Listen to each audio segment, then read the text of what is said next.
sangat bersyukur di hari ini kita boleh kembali untuk beribadah kepada Tuhan.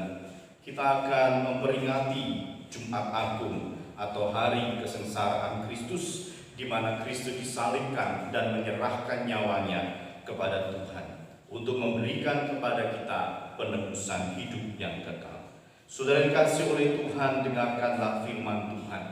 Pujilah Tuhan, hai jiwaku, pujilah namanya yang kudus, hai segenap batinku. Pujilah Tuhan, hai jiwaku, dan janganlah lupakan segala kebaikannya. Mari kita menenangkan hati kita sejenak untuk masuk di dalam ibadah melalui saat teduh.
Pertolongan ibadah ini datangnya dari Allah yang menciptakan langit dan bumi serta segala isinya.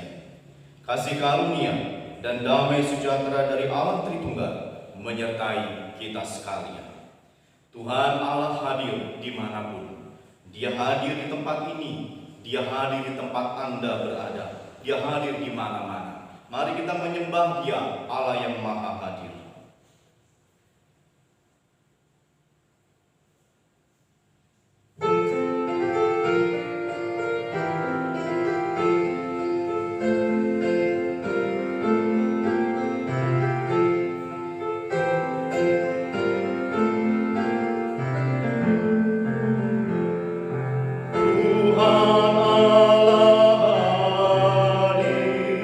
Sujud dan sembah.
datang kepada Dia di dalam keberdosaan kita.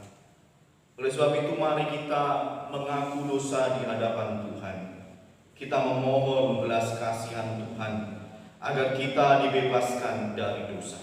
Sebab Kristus telah mati bagi kita untuk menebus kita dari dosa, dan Dia memberi pengampunan bagi kita. Mari kita datang kepada Dia. Mari kita melihat akan kasih dan pengorbanannya, mengenang kembali akan kisah salib di Kalvari.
Betapa hati kami hancur ya Tuhan, ketika mengingat kasih-Mu atas kami yang tak terkira.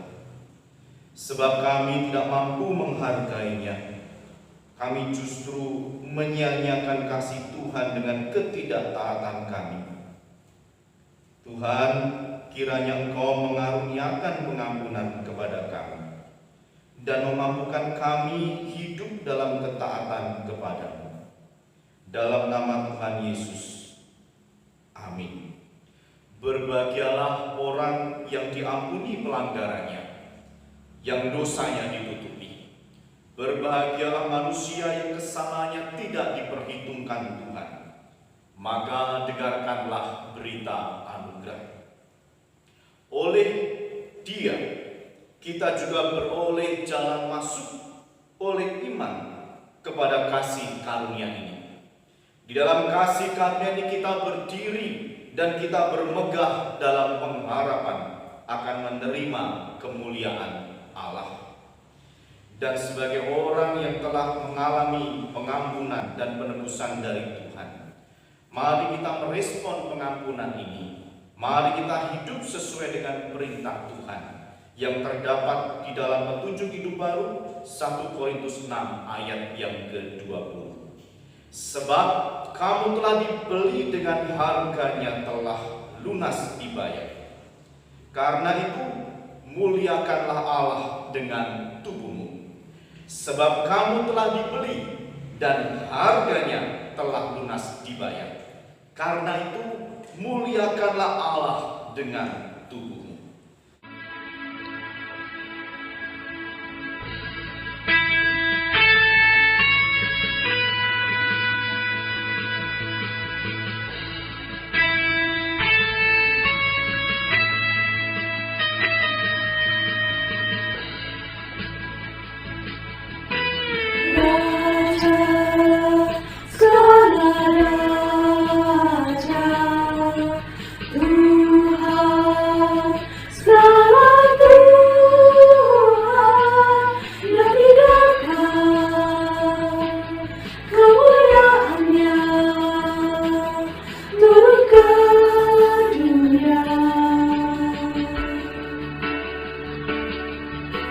Dia lewati semua hidup sebagai hamba.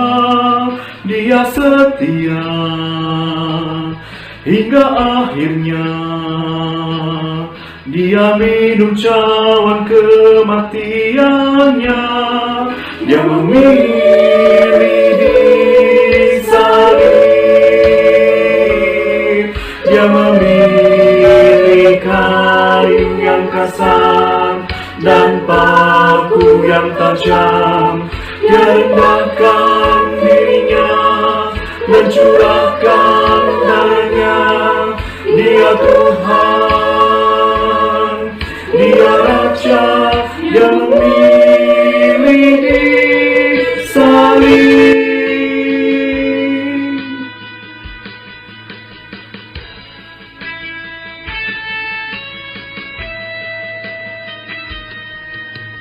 Raja, segala raja, Tuhan, segala Tuhan, yang tinggalkan kemuliaannya turun ke dunia. Dia lewati semua hidup sebagai hamba. Dia setia hingga akhirnya. Dia minum cawan kematiannya.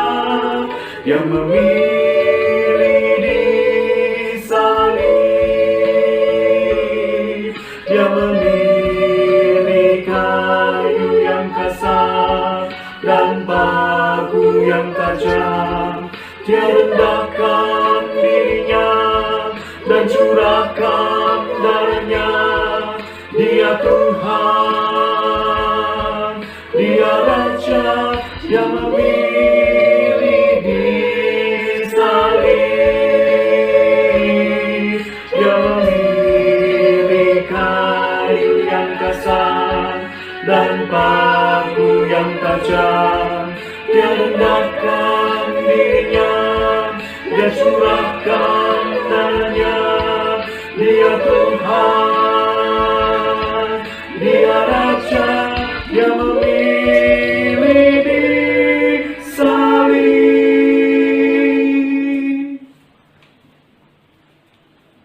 Sama-sama akan mengaku iman percaya kita seturut dengan pengakuan iman rasuli. Apa yang kau percayai tentang Allah? Aku percaya kepada Allah, Bapa yang Maha Kuasa, Khalik langit dan bumi. Apa yang kau percayai tentang Yesus? Aku percaya kepada Yesus Kristus, anaknya yang tunggal Tuhan kita, yang dikandung dari Roh Kudus, lahir dari anak darah Maria, yang menderita sengsara di bawah pemerintahan Pontius Pilatus, disalibkan, mati dan dikuburkan, turun ke dalam kerajaan maut. Pada hari yang ketiga, bangkit pula dari antara orang mati, naik ke surga, duduk di sebelah kanan Allah Bapa yang Maha Kuasa. Dan dari sana ia akan datang untuk menghakimi orang yang hidup dan yang mati. Apa yang kau percayai tentang Roh Kudus? Aku percaya kepada Roh Kudus, gereja yang kudus dan am, persekutuan orang kudus, pengampunan dosa, kebangkitan tubuh, dan hidup yang kekal. Amin. Jemaat yang dikasihi oleh Tuhan, Kristus Yesus telah mati di kayu salib di Bukit Kalvari atau Bukit Golgota. Dan di sanalah dia menyerahkan nyawanya kepada Tuhan. Di dalam perjalanan hidup kita sebagai orang percaya, biarlah kita senantiasa memandang salib Kristus dan terus berjalan menuju ke Kalvari, menuju di mana Allah, di mana Putra Allah itu dikorbankan, agar kita selalu mengingat akan kasih-Nya yang luar biasa bagi kita orang-orang yang berdosa. Maka mari kita mohon kepada Tuhan supaya memimpin kita ke Kalvari, agar kita selalu mengenang akan kasih dan kebaikan Tuhan. Pimpin ke Kalvari, mengantar kita masuk di dalam firman Tuhan.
mampukanlah kami untuk memahami maksud-Mu ketika kami merenungkan firman Tuhan saat ini.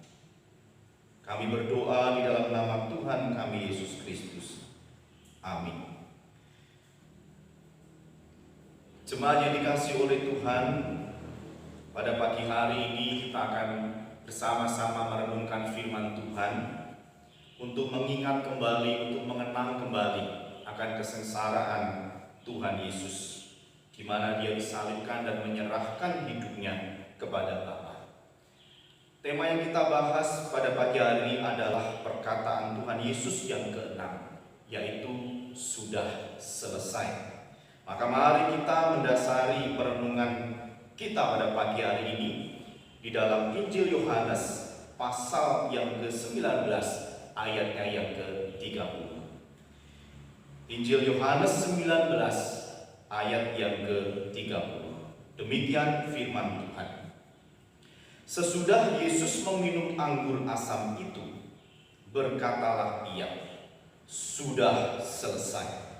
Lalu ia menundukkan kepalanya dan menyerahkan nyawanya.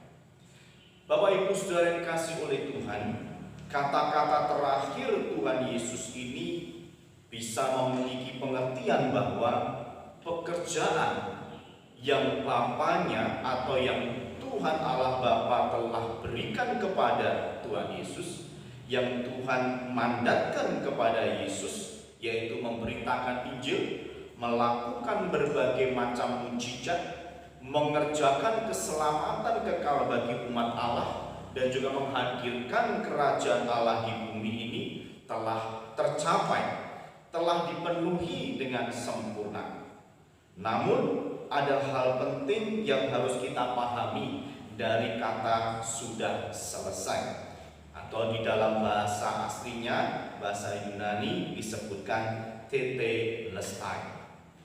Saudara yang dikasihi oleh Tuhan, kata tetelestai ini jika diterjemahkan dalam bahasa Indonesia memang berarti sudah selesai. Dalam beberapa terjemahan bahasa Inggris juga disebutkan sudah selesai. Namun ada beberapa yang menerjemahkan sudah tercapai atau sudah lengkap. Memang benar bahwa kata tetelestai itu berarti sudah selesai. Namun saudara yang kasih oleh Tuhan, ketika seseorang mengucapkan kata ini, memang sudah memikirkan bahwa tidak ada lagi yang akan ditambahkan di dalam pekerjaan itu. Atau artinya bahwa apa yang sudah dikerjakan itu telah sempurna, telah genap, telah selesai. Misalnya seperti ini Bapak Ibu Saudara. Ketika seseorang itu ingin membuat sebuah patung, dia adalah seorang seniman, dari kayu yang masih utuh, kemudian dia belah, dia potong-potong, kemudian dia pahat, dia kemudian bentuk dengan rapi, dia haluskan dengan amplas, semuanya dia kerjakan dengan baik. Sampai akhirnya terbentuklah tubuh manusia yang mirip sekali dengan manusia. Tapi karena sudah larut malam, pekerjaan ini belum selesai, tapi sudah sangat mirip dengan manusia. Dia hanya kurang finishing touch saja, kurang sedikit. Dan dia berpikir-pikir, sudah terlalu larut malam. Kalau saya kerjakan lagi, nanti hasilnya tidak maksimal karena pasti saya kecapean, saya ngantuk, nanti terjadi kesalahan, malah tidak jadi bagus hasilnya. Maka dia istirahat dan dia lanjutkan besok pagi. Ketika dia istirahat itu saudara, dia tidak bisa mengatakan pekerjaannya itu sudah selesai, sekalipun hari itu dia selesai bekerja. Tapi patung yang dia buat itu belum selesai. Karena apa? Dia belum furnish, dia belum percantik dengan furnish. Karena furnish itu selain berfungsi untuk mempercantik, memperindah, kelihatan lebih berkilau, juga bisa memberi awet, dia membuat patung ini menjadi awet. Nah, saudaraku yang dikasihi oleh Tuhan, ketika seniman ini sudah menyelesaikan dan kemudian memberikan furnish bagi patung tersebut, dipajang di etalase, maka dia bisa mengatakan tetelestai, atau sudah selesai, sudah sempurna mahakarya yang dilakukan, yang dikerjakan oleh sang seniman. Saudaraku yang dikasihi oleh Tuhan, misi Tuhan Yesus yang dia kerjakan selama 33 tahun hidupnya di dunia ini sudah selesai atau tercapai dengan sempurna. Ketika apa? Ketika dia mati disalibkan. Saudaraku, kata tetelestai ini biasa digunakan di dalam perihal hutang piutang. Biasanya di dalam masa penjajahan Romawi pada waktu itu, ketika seseorang itu membayar pajak kepada pemerintah Romawi, maka dia akan diberikan tanda terima dan distempel dengan tulisan tetelestai atau sudah lunas, dibayar lunas. Maka jika seseorang itu belum bisa membayar lunas atau mungkin dia mencicil gitu ya, pajaknya itu, dia belum mendapatkan tanda terima dengan tulisan sudah lunas.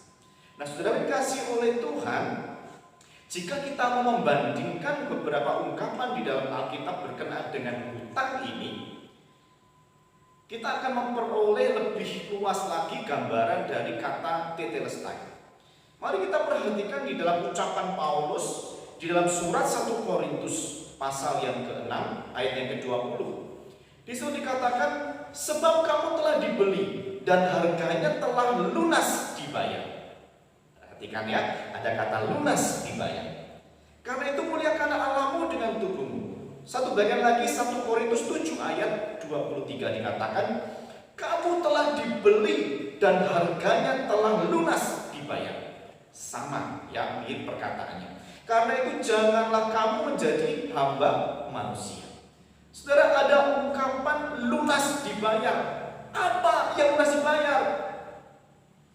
Sepertinya ada semacam transaksi antara Tuhan dengan iblis. Untuk apa? Untuk membeli manusia yang sudah dikuasai oleh iblis. Memang awalnya manusia menjadi milik iblis karena dikuasai oleh dosa.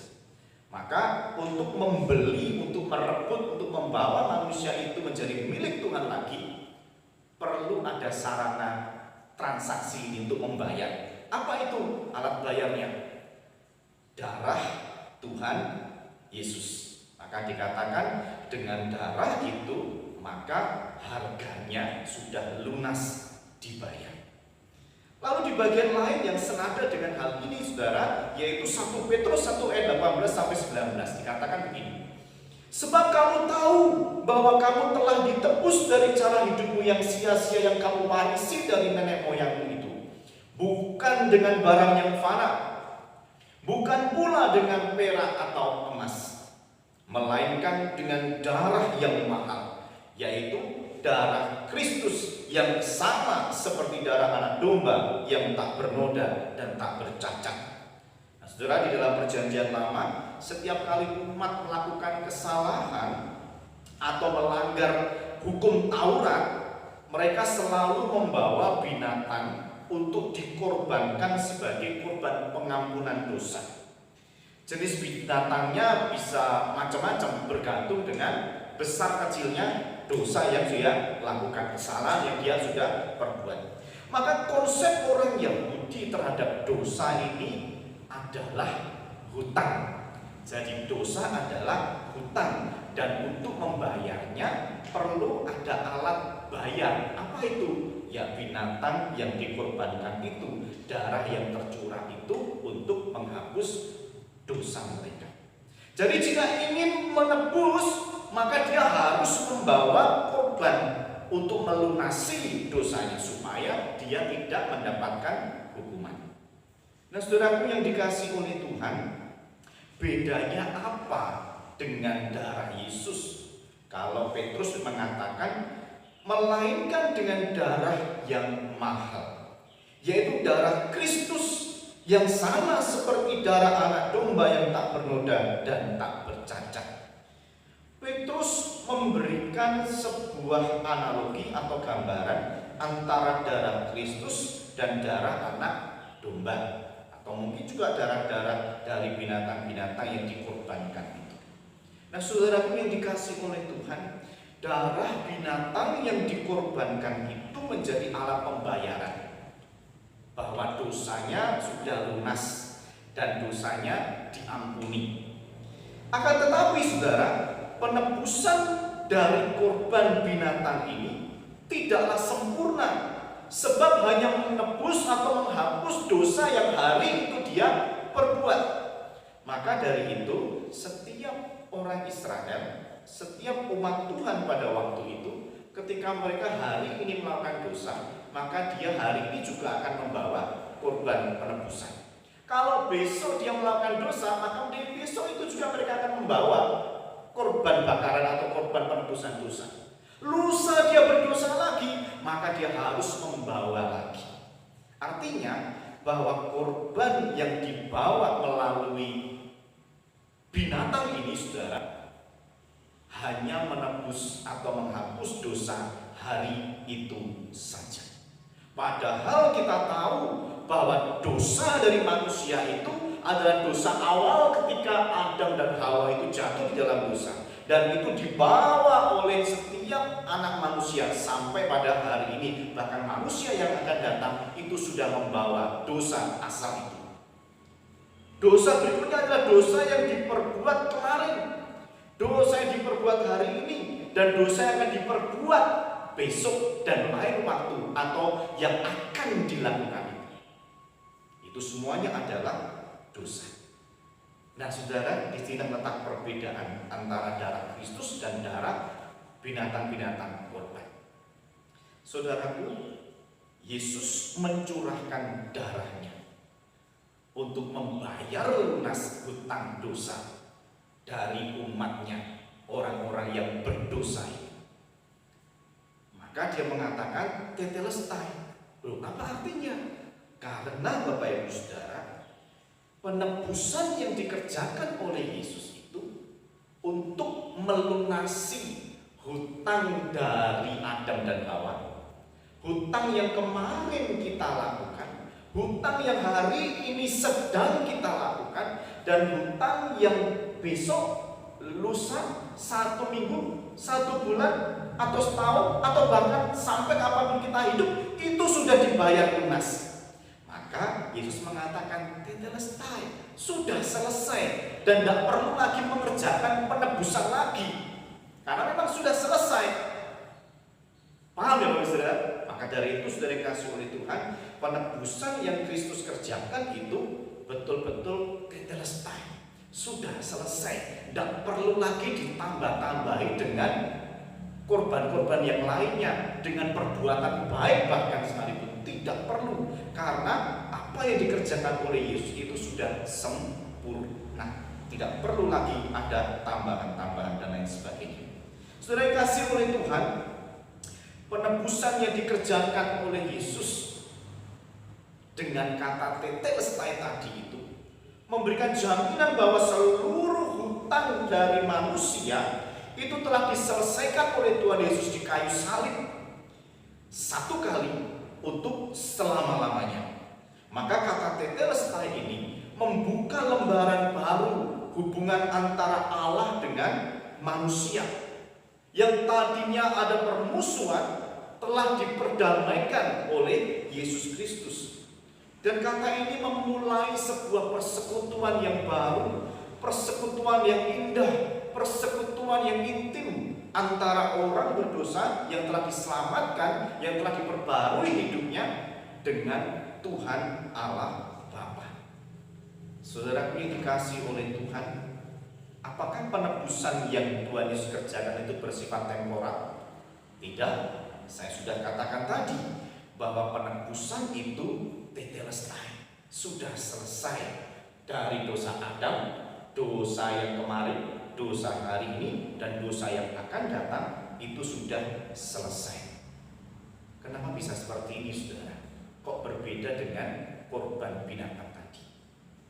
Yang pertama, bahwa Yesus sebagai manusia yang tidak bercacat, yang tidak bercela, yang tidak berdosa, dia layak menjadi korban untuk menggantikan seluruh manusia.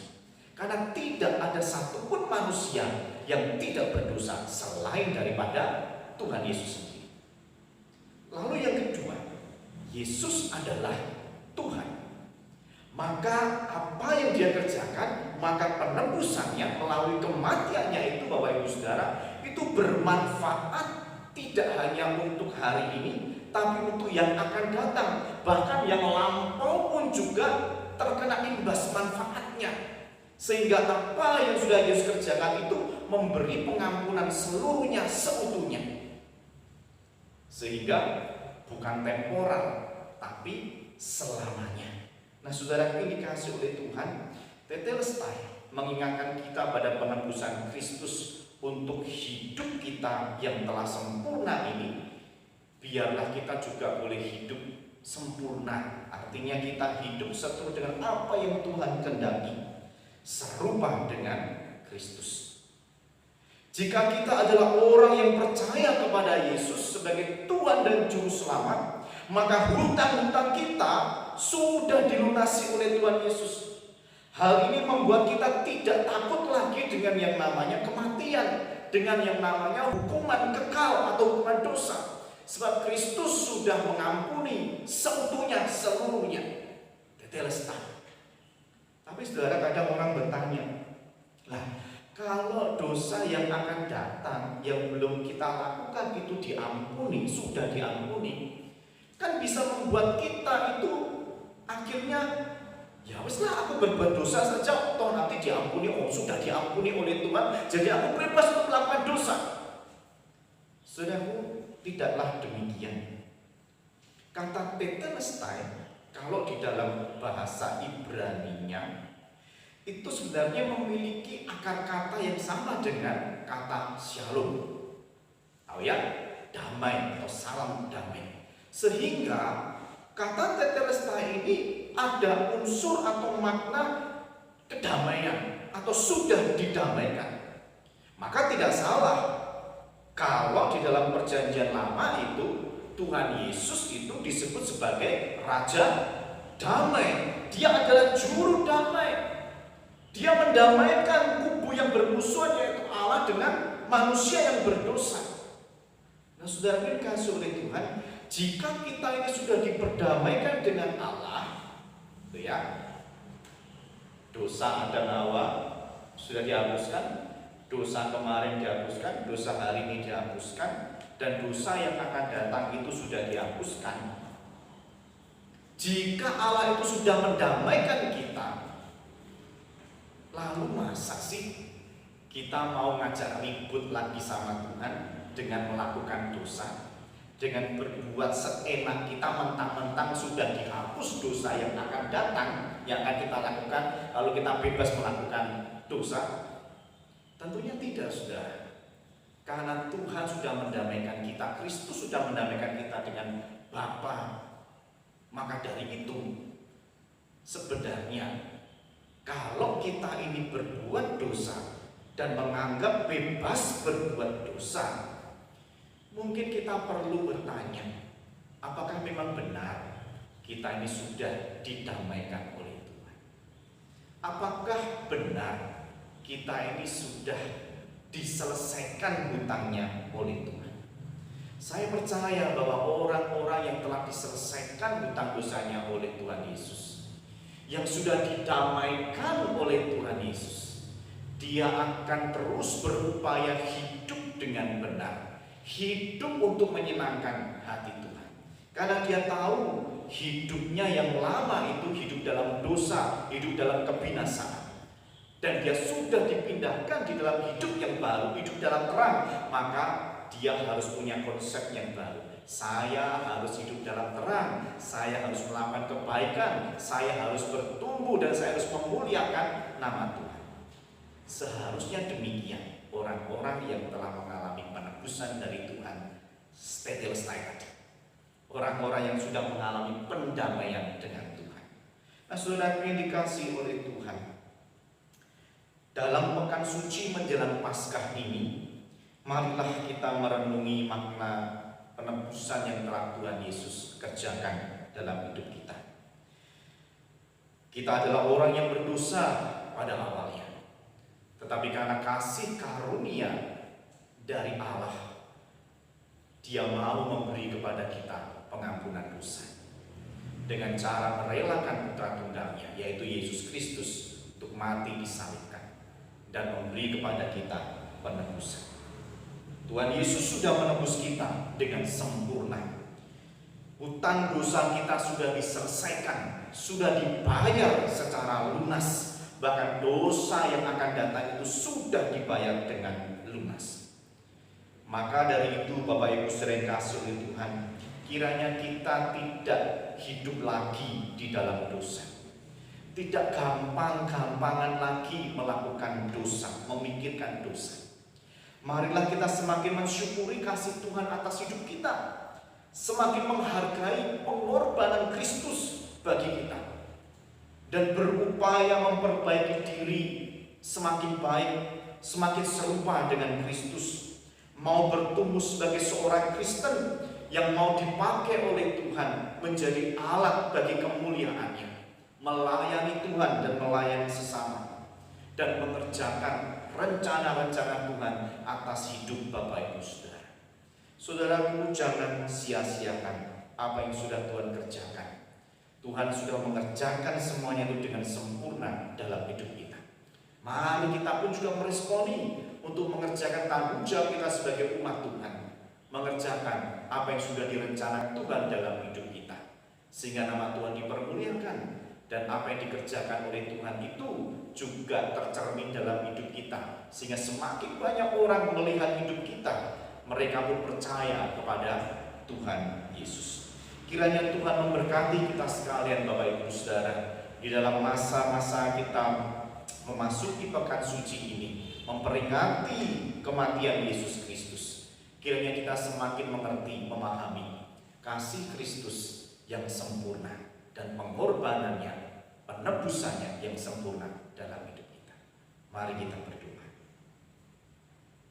Tuhan, terima kasih karena kami boleh bersama-sama belajar firman Tuhan, mengingat kembali akan kebaikan Tuhan yang telah menyatakan kasih secara sempurna dengan menyatakan penebusan di dalam Kristus Yesus secara sempurna, dan menebus kami juga secara sempurna.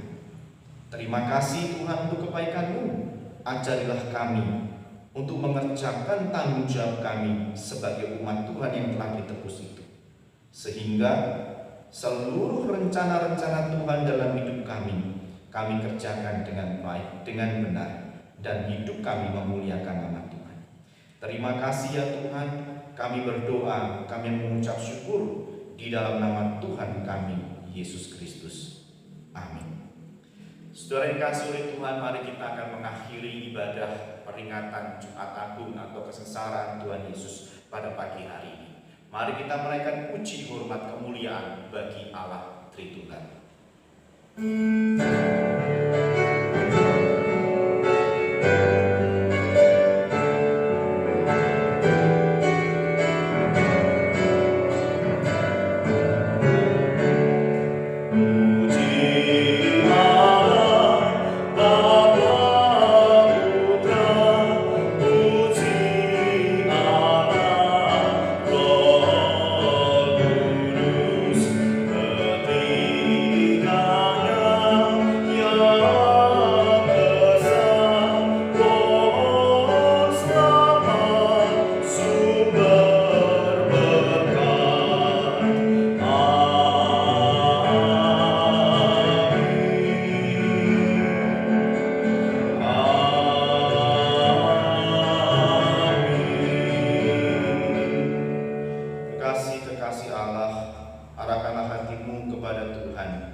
Kiranya kasih karunia, damai sejahtera, dan penghiburan yang kekal dari Allah Bapa, Allah Putra, dan Allah Roh Kudus memelihara hidupmu secara sempurna sampai selama-lamanya.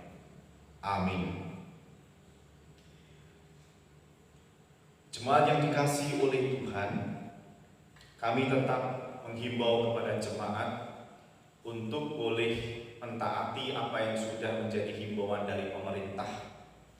Setiap kali Anda harus keluar dari rumah, bepergian, bekerja, dan melakukan segala hal di luar rumah, tetap menggunakan masker demi kesehatan kita dan juga demi kesehatan saudara-saudara di sekeliling kita.